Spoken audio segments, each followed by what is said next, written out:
So let's start on your blood cell cytochem. So this deals with your staining procedure in your blood cells in order to identify their subtypes as to their cytochemical characteristic. Okay, so your blood cell cytochemistry uses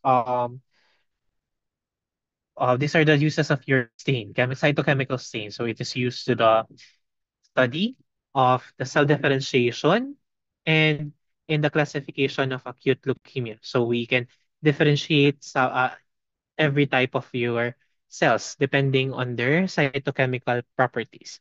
Okay, using differentiation of leukocytosis and even leukocyte reaction from genuine myeloproliferative disorder and used in characterization of lymphoproliferative disorder and using demonstration of free iron, hemoglobin derivatives, DNA, RNA, and red cell enzymes in your cells such as your RBC and WBC. So, classification of your cytochemical stains. So, this can be classified first as a peroxidase stain, okay, wherein the principle of this one is in the presence of hydrogen peroxide, your peroxidase in granulocyte oxidizes the benzidine dihydrochloride from a colorless to a reddish brown derivative at the site of the enzyme. Okay, so the positive for this one is myeloid leukemia or your AML and negative si ALL. Bakit? Kasi again, this is myeloperoxidase. Myelo. So positive kay myeloid. Okay. Next is then black B, wherein the principle it stains the lipid components such as your sterol, neutral fats, and phospholipids because of the solubility of the dye in the lipid particles. And usually they appear in dense black color. So ano positive dito? Same, still the myeloid leukemias or the acute myeloid leukemia and negative pa rin si acute lymphoid leukemia. Okay? So isipin nyo lang, M is mataba. So Sudan Black B is for fats. Okay? M is mataba, Sudan Black B is fats. Okay? Next is stain for esterase. So differentiate granulocytic series from monocytic series. So we do have two. We do have specific and non-specific stain. So for specific, you could have your naphtol, ASD, chloroacetate, esterase. Okay? Um, ang positive dito is your granulocytes. Okay, pag specific, granulocyte. Okay?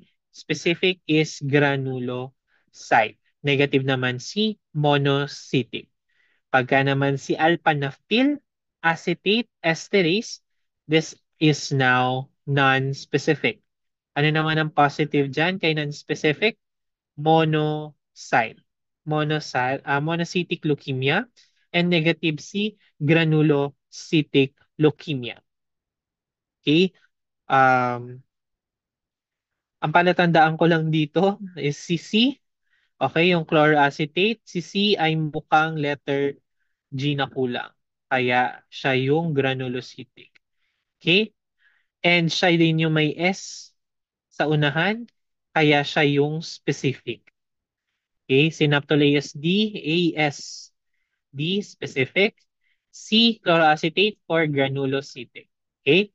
Sa ilang palatandaan po. And then, kabaliktaran na si alpha-naphthyl acetate.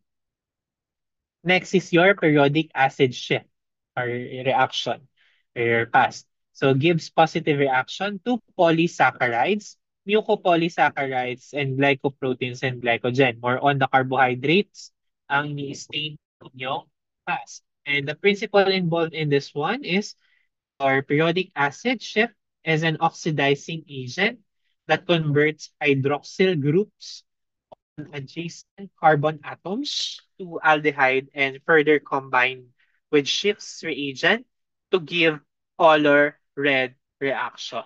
So color red reaction. Okay, so anong positive dyan?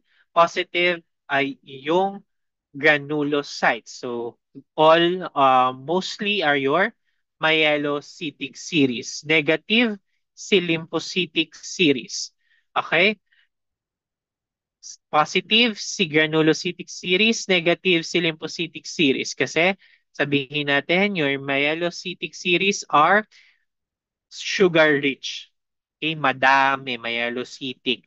To, madaming sugar, myelocytic, so granulocytes, platelet, and erythroleukemia. Okay, pag negative naman, lymphocytic, L, less, less sugar. So hindi siya magpa-positive kay PAS kasi sugar or carbohydrates ang stain ni PAS. So less sugar, kaya negative. Okay? Factor 8 antibodies. Okay, principle is monoclonal or polyclonal antibodies against factor 8 related antigen have given positive result in megakardioblastic leukemia. Okay? So si factor 8 is related sa coagulation. At anong related sa coagulation? Your megakardioblastic leukemia kasi megakaryocyte is related sa coagulation. So this is a summary say, table of your stains. So first is your MPO, your myeloperoxidase, wherein positive lang siya sa lahat ng may myeloid precursors. So AML or acute myeloid leukemia, acute myelomonocytic leukemia, okay, acute monocytic leukemia, okay, monocytic is still under the myeloid precursors or myeloid series. Okay? In erythroleukemia, okay? In MPO, yung myeloblast niya is positive at yung normoblast niya ay negative. Kasi 'di ba dalawa ang population natin dito. Okay? Your erythroblast and your myeloblast. Okay? Kaya dito sa MPO, positive si myeloblast kasi for myelocytic. Okay? Negative si erythroblast mo or normoblast mo kasi nga hindi naman siya under ng uh, myelocytic sinus or in the granular part. Okay? Next, megakaryocytic leukemia, okay, is negative for MPO. For SBB, okay, Sudan Black B, again, doon tayo sa mataba. So, mataba is may M. Okay? Myelocytic series pa rin tayo. Okay? Ang positive lang. Variable, amol. Okay? Negative for your megakaryocytic. NASDA or your specific. Tandaan, may S is specific. Okay? Positive with your AML.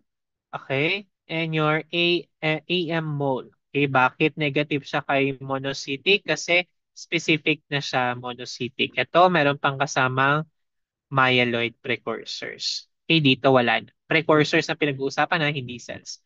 Okay? Next. Non-specific. Okay? Variable on your ALL. Okay? And positive in AMOL and your acute myelomonocytic and your monocytic. Kasi this is for monocytic series. Okay?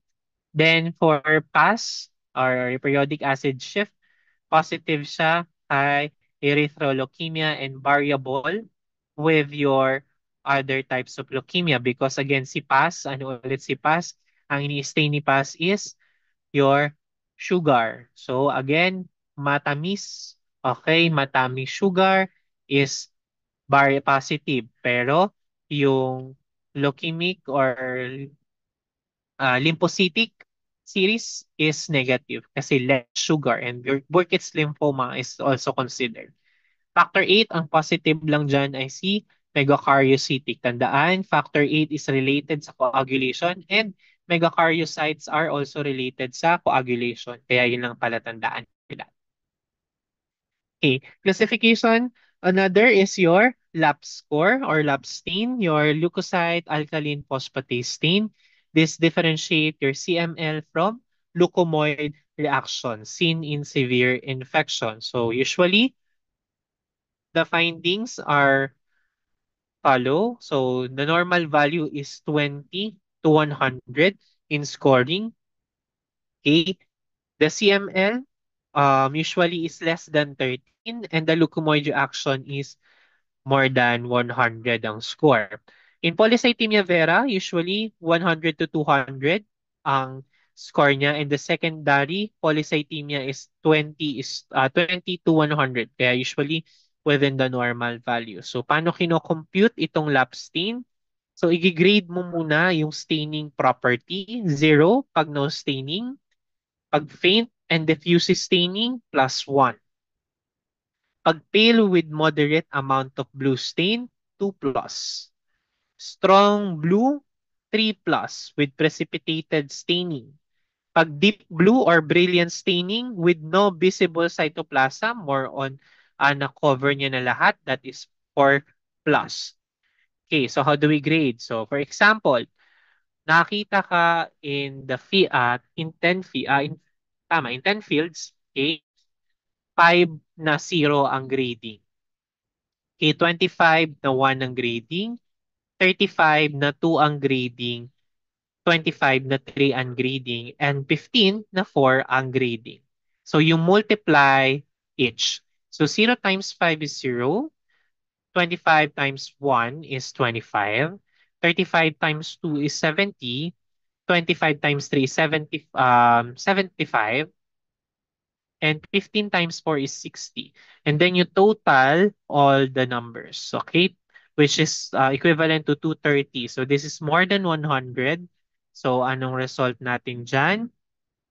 Okay, pag mataas, okay, that is leukemoid reaction. It could be correlated with toxic granulation. Kaya siya nag stain with lab score. Okay? And Dole bodies is present in leukemoid reaction and Philadelphia chromosome is not present. Pag CML naman, decreased ang ating lab score. Walang toxic granulation. Dole body is not present and possible correlated with Philadelphia chromosome. Next stain is your acid phosphatase. For acid phosphatase or tartrate resistant, okay, diagnostic tool for confirmation of your hairy cell leukemia. So tandaan, pag may buhok, matatrap. Okay, tartrate resistant acid phosphatase. Pag may buhok, matatrap. Okay, Prussian blue or pearl stain, this is utilized for your iron. Okay, iron. It gives positive reaction in cases of cell containing iron or ring sideroblasts or siderocytes. Okay. Next is toluidine blue, wherein this differentiates basophilic leukemia and mast cell leukemia from other diseases. So positive result is metachromatic granules, which are color reddish violet, and is observed in mast cell and basophilic leukemia. So this is the summary of mentioned stains. Again, for peroxidase, usually we utilize this for indication of your myeloid series. Same as with Sudan Black B and specific esterases. Okay? For non-specific, okay, monocytic series are indicated. For PAS, you stain your glycogen or your sugar. Again, this is for erythroleukemia and ALL. For TRAP, again, may buhok na matatrap. Okay? Then your NBT, okay, granulocyte function such as in your Chejack, chronic granulomatous disease. TDT, early T and B cell, KALL. And then for the LAPS score is alkaline phosphatase, increased kay leukemia reaction at mababa kay CML. For Prussian blue, iron. So sideroblastic anemia, siderotic cells, and ring sideroblasts. Pyloxine is acid granules, which is usually indication for eosinophilia. So for Fab classification, na-mention na natin ito kanina. So again, for Fab classification, L1, L2, and L3. Pag L1, small lymphoblast for ALL. Small and large lymphoblast pag L2 and large homogeneous pagka L3. Okay? Yeah. So na-mention na din natin to. Pag childhood, L1. Pag adult, L3.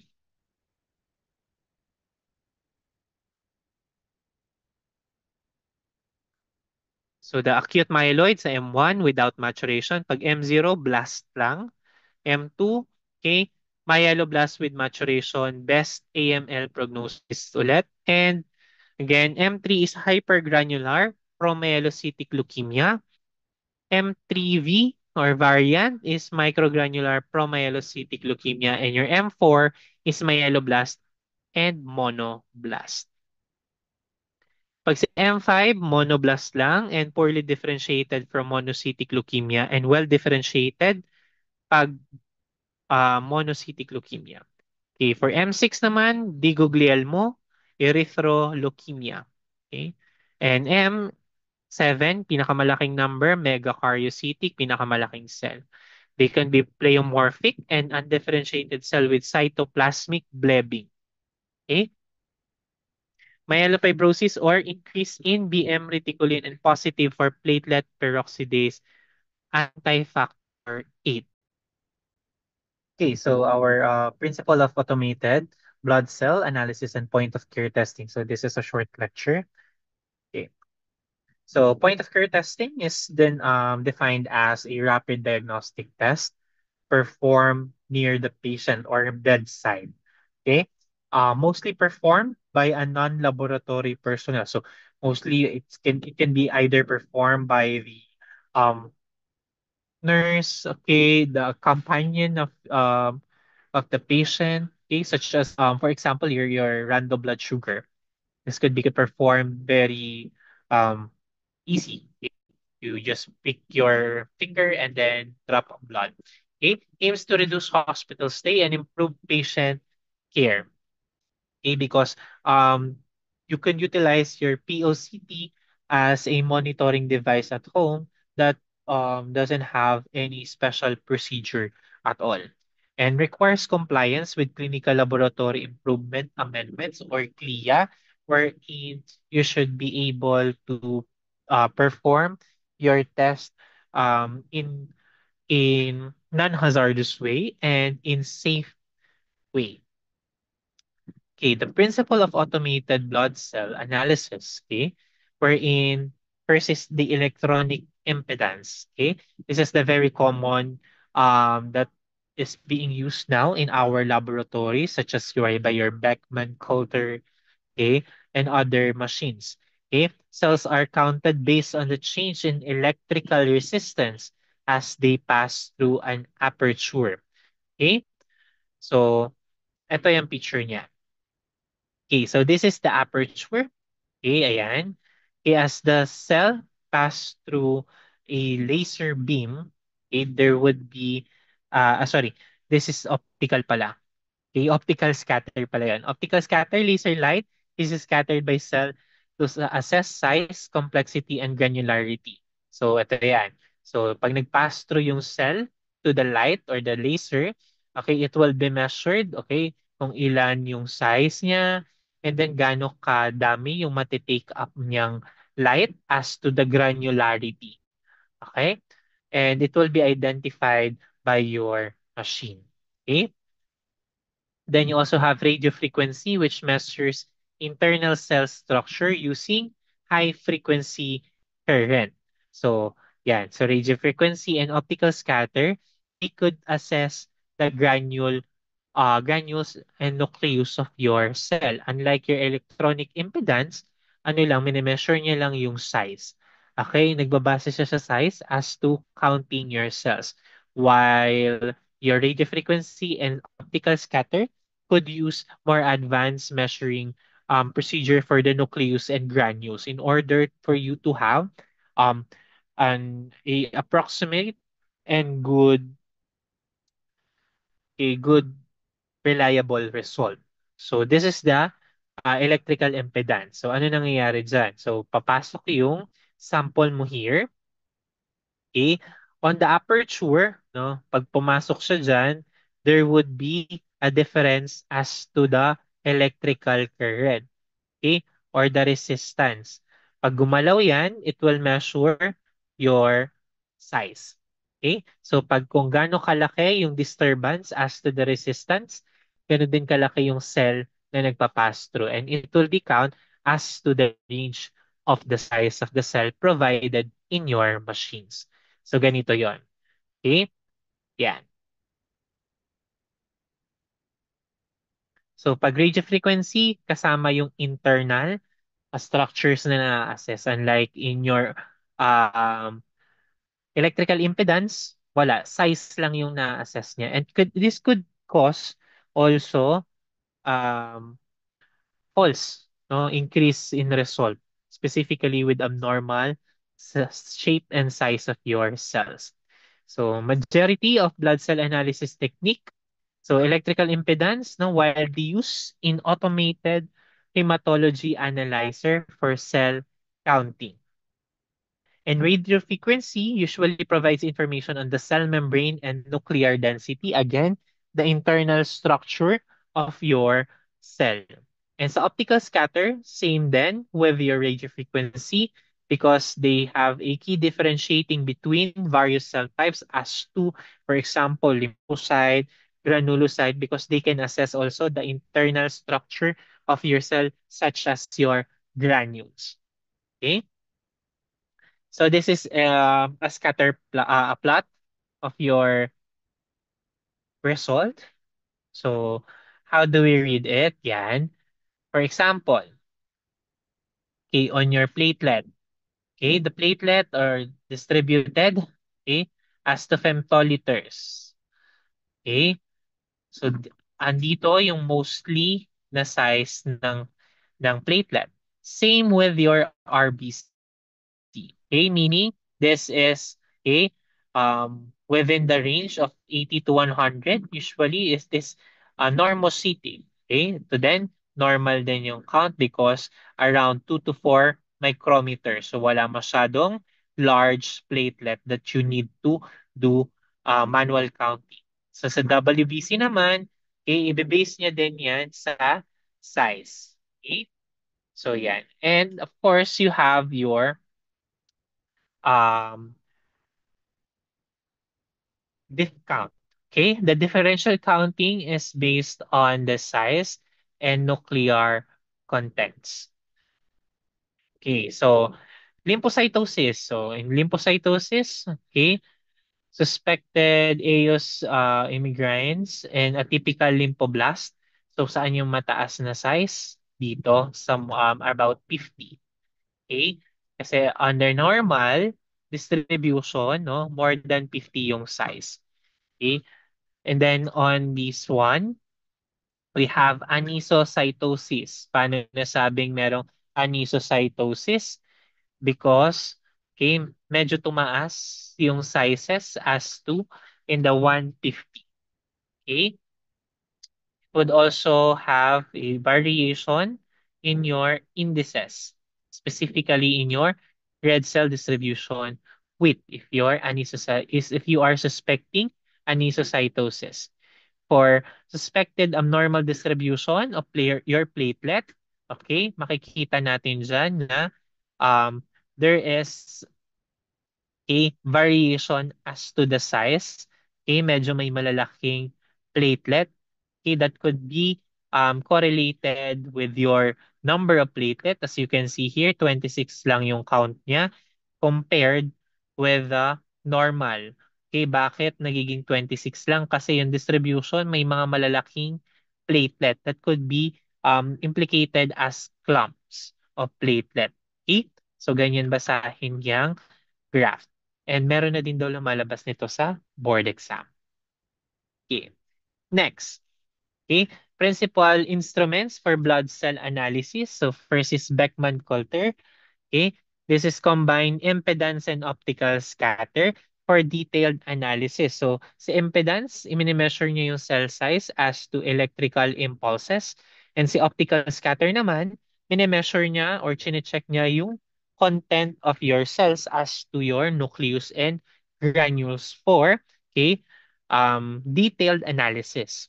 Okay? For Sysmex, it utilizes fluorescence flow cytometry for high accuracy, especially in reticulocyte counting. Okay?